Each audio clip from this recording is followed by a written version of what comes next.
மாதம்பட்டி ரங்கராஜ் வந்து பொம்பளை பொறிக்கிறாங்க. நான் சொல்றேன் ஜாய் கிருஷ்ணன் ஆம்பளை பொறிக்கி தானேம்மா.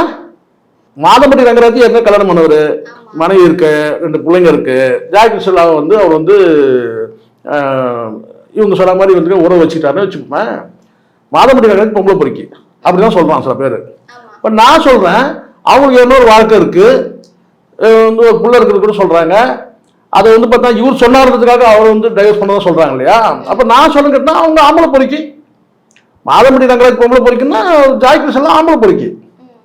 இங்க வெறும் பொம்பளை பொறிக்கு மட்டுமே பேசிட்டு இருக்கிறானுங்க. அது சொல்றவன் ஒரு ஆம்பளையா இருக்கிறான்.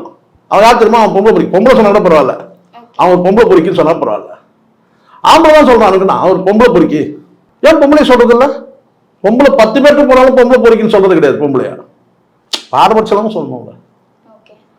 ஸோ பணம் பறிக்கிறதுக்காக சதி நடக்குது. அந்த சதியில வந்து இவர் விழுந்துட்டாரு. எப்படி வந்து எழுந்துக்கு போறாரு பொறுத்து வந்து பார்ப்போம். அவ்வளவுதான் என்னோட இப்போதைக்கு நான் சொல்றது அதுதான். நான் யாருக்கும் சப்போர்ட் பண்ண வேணும்.